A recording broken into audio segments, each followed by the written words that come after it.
Before coming to Findhorn, I really had a long, quite tough training.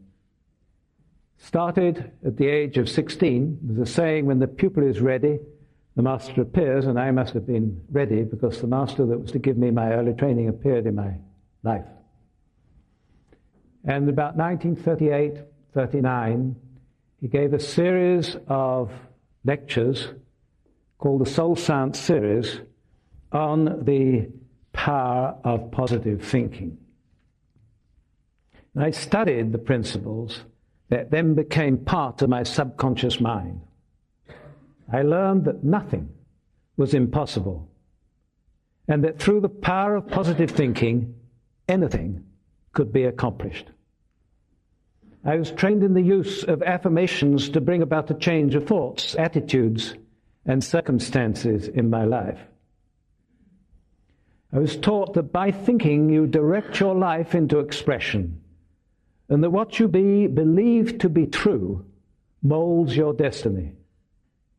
You create every condition by your mind, and that is reflected in your environment. By thinking, you make your life whatever it is, and are thus either consciously or unconsciously your own creator, designing your own fate.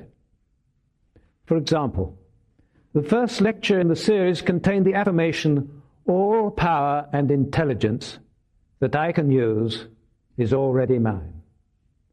All power and intelligence that I can use is already mine. Constantly affirm this until it shall become part of your mental attitude and you unconsciously act from it. And when you act from this affirmation, you will grow into the affirmation, "I can."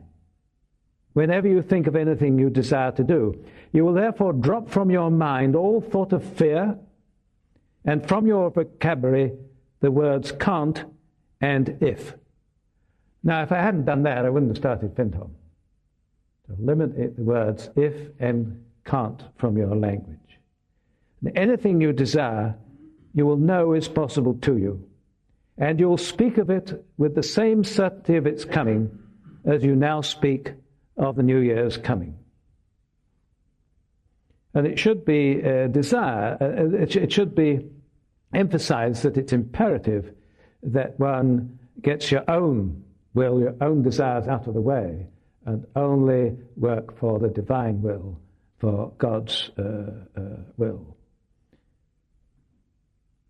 Another thing he urged us to do was to love whatever you do. Learn to love the place you're in, the people you're with, and the work that you have to do. Find those things about the person, places, and labor that you can love, and ignore the rest. Make your affirmation, "I am love," and let love radiate from you. You will thus create an atmosphere in which nothing but love can come to you. Now that's another principle upon which Findhorn was founded.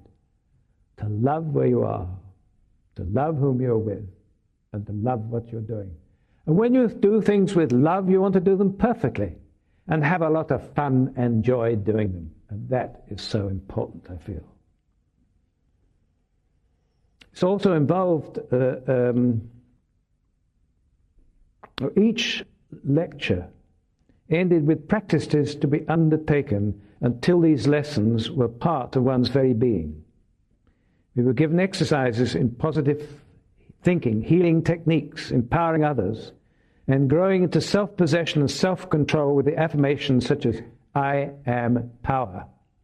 The power that manifests in me and is directed by my thoughts to nothing but good. I took these lessons to heart and gradually learned to gain complete mastery of my will and the ability to immediately respond to inner promptings unhampered by the weakness of the physical body or vacillations of my mind or emotions. And I knew that no task is too great for any nor any aspiration too far removed if a person utilizes the power and energy of the higher aspects of one's being in service to the divine will.